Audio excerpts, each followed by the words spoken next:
আর আমার বেটারা গুলতানি মারিচ্ছে, touch mobile টিপিচ্ছে, আমার কবর সব আসবে কেন? তখন ফেরেশতা বলবে, এই বান্দা আর একটু পরিশ্রম করে তুমি যে নামাজ কাজা করে এই যে দুনিয়া দুনিয়া করে মরছিলে, তার ফল এখন পাচ্ছ। কথা ঠিক কিনা? এদের কোন মানুষের ভাগ্যে যদি রুহানি বদদুয়া পড়ে যায়, এই মানুষের দুনিয়া বরবাদ, আখিরাতও বরবাদ।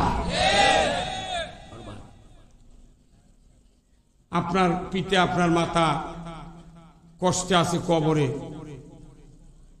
কেউ যদি জেলখানায় যায় 15 দিন 1 মাস পর তাও দেখা হয়, হয় না?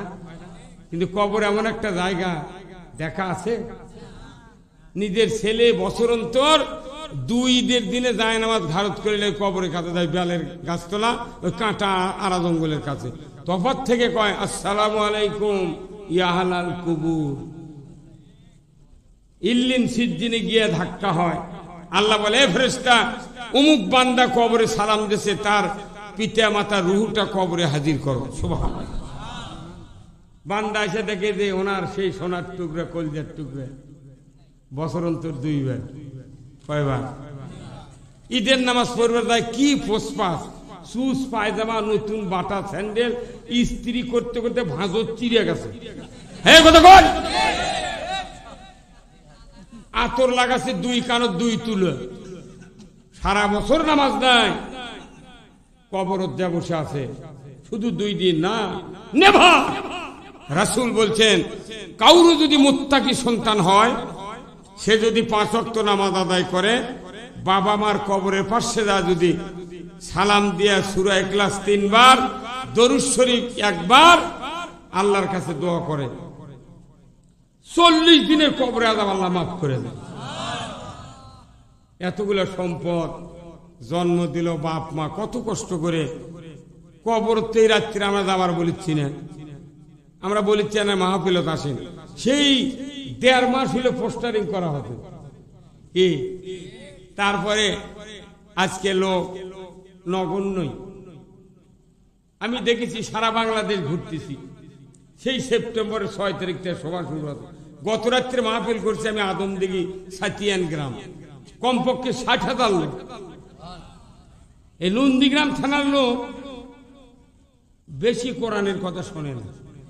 এটা আমার বাপের আমল থেকে আমার অভিজ্ঞতা। আমার বাপ যখন মিলাদ পড়াছে 6 আনা দিতে, নন্দীগ্রামের মানুষ কত 6 আনা লেন হুজুর, পাকিস্তান বলে। আমি তো 68তে ভাটলা প্রাইমারি ছাত্র, 6 আনা করে মিলাদ পড়াছে আমার বাপ। 1 হাটে দিয়েছে 4 আনা, পরে হাটে দিয়েছে 2 আনা। 1 কোটি বছর হায়াত দিলে আমার বাপ কিছু করে পারল হলে কথা কয় পারে? হ্যাঁ, সাহস কি?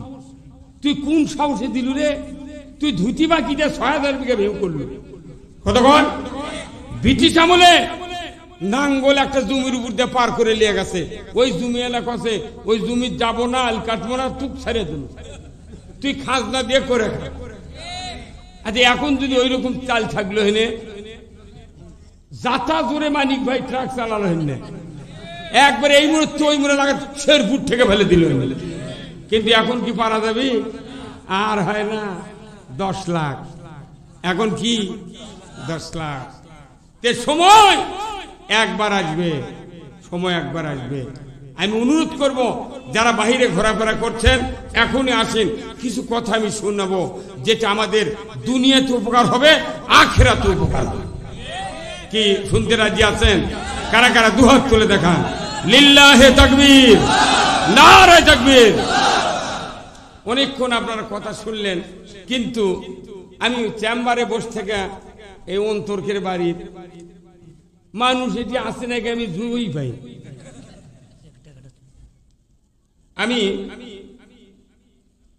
আমি দেখতেই পাইনি যে কি অবস্থা। আহা, কারণ কি, মানুষের অন্তরে যদি আল্লাহর প্রেম থাকে, ওই মানুষ আল্লাহর জন্য পাগল পার হয়ে যায়। কেউ যদি একটা মহিলার সাথে ভাব করে, লাভ করে, কোনো কথা নাই, খালি মোবাইলে যদি কয় হ্যালো, ওই খালি কয় তুই 10 বার কথাই শোন। কথা ঠিক কিনা? আল্লাহর নামের উচ্চারণ এত মজা, এত দামি, এটা যদি বুঝতে পারতো কেউ, একজন মানুষ চাপিলা পাড়ার ঘরে ঘরে থাকতো না। কিন্তু বুঝবে কখন? যখন ওই যে মৃত্যুর সময় আসবে। কথা ঠিক কিনা? এই টাকাটা কি আমার? আচ্ছা, তোর গহনা দিন ফুরাইয়া যাবে, তোর গহনা দিন ফুরাইয়া যাবে, যৌবনে লাগবে ভাটি, ওই দেখা যায় ডাকিতেছে তোমায় কবরের মাটি। গোনা দিন ফুরে যাবি। 1 মাস বোধহয় আমি 16 বছর থেকে কতদিন, 66 বছর বয়স, 16 বাদ দিলে 50 বছরে 50 মাস রোজা করছি। গুনতে গুনতে দিন ফুরে গেছে। কথা ঠিক কিনা? সবার দিন গোনা। তোর গহনা দিন ফুরাইয়া যাবে, তোর গহনা দিন ফুরাইয়া যাবে, যৌবনে লাগবে ভাটি, ওই দেখা যায় ডাকিতেছে তোমায় কবরের মাটি। সন্ধ্যার আগে ডুববে রে বেলা, এক পলকে ভেঙ্গে যাবে তোমার রঙ্গেরই মেলা। সন্ধ্যা হবেই না, বহু মানুষের আগেই বেলা ডুবে যায়। কয়বার এই লোকটাকে অকাল মৃত্যুরে কি কত মানুষ মারা গেল চোখের সামনে। সন্ধ্যার আগে ডুববে রে বেলা, এক পলকে ভেঙ্গে যাবে তোমার রঙ্গেরই মেলা।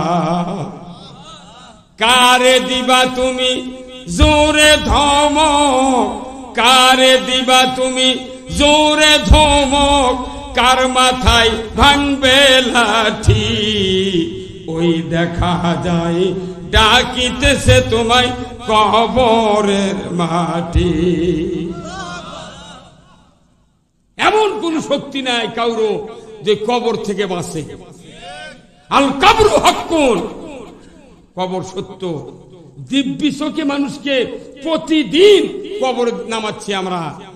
একটা না একটা মানুষ এলাকাত মারা যাচ্ছি, সদ্য দেখতেছি কবর পারলো, শোয়ালো, আবার শোয়ানোর সময় সর্বশেষে দেয় উঠিচ্ছে, তাইও আবার দেখতেছে নাকটা কেবলার দিকে আসে রেখে। হ্যাঁ, ও শুয়ে তুতে নাক মুখ দেখা লাগবি কত, ওটা আবার বুঝাচ্ছে দেখ কেবলার দিক থাকলে ভালো লক্ষণ। কি সব মানুষ কি কেবলার দিক হয় মরে? মরে না। গ্রামে গ্রামে এক একজন করে চালাক লোক আছে, মানুষ মরবে লাগলে দৌড় মার ওই বাড়ি, যা দেখে দে লসফস করছে মরে গেছে এক্ষুনি, ওই তো অনেক কাল্লা পশ্চিম দিক ধরে বালুর দিয়ে ঠেসে ধরে থাকে। কিছুক্ষণ পর্যন্ত শক্ত হয়ে যায়, গায়ের মোট মার সুন্দর বলে মুখ মরছে, দৌড়েছে কোথাও, লোকটার কি ভাগ্য ভালো, কেবলার দিঘা মরিছে। ওই কেবলার দিঘা মরছে 6 মাসে একদিনও ওযু করেনি। কথা ঠিক কিনা? মসজিদের ইমাম জানে, মুয়াজ্জিন জানে কে নামাজি আর কে বেনামাজি। কেবলার দিকে বেনামাজিকে যদি সিমেন্টের ঢালাই দিয়ে যদি ধুয়েতে হয়, একবার সিমেন্টের ঢালাই দিয়ে কেবলার দিক করে ডান দিক করে শুয়ে হতে, ও যদি সারা জীবন নামাজ না পড়ে, আল্লাহর হুকুম না মানে, ওই সিমেন্টের ঢালাই নিয়ে উল্টে পূব দিকে হবে। কি জামাল ভাই,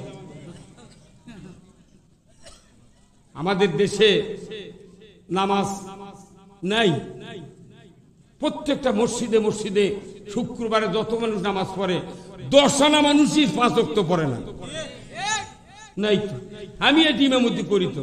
শুক্রবারে দেখলে মনে হচ্ছে কি শুক্রবারে তো খালি বিচার হলো নি, মোট মানুষ জান্নাতে গেল। ঈদের দিন যদি খালি হিসাব হলো হয়নি, একটা মানুষও দোজখে যাবে না। 5 ওয়াক্ত নামাজ ফরজ, আর জুমার নামাজ মাত্র 2 রাকাত, জোহরের নামাজ 4, আসর 4, মাগরিব 3, এশা 4, ফজর 2, এই কতগুলো রাকাত নামাজ চলে যাচ্ছে, কোনো টেনশন নাই। সারা বছর প্রত্যেক সপ্তাহে 35 ওয়াক্ত নামাজ, ওই খালি শুক্রবার পরে আর 34 ওয়াক্ত কাজার নিয়োগ করে। কতক্ষণ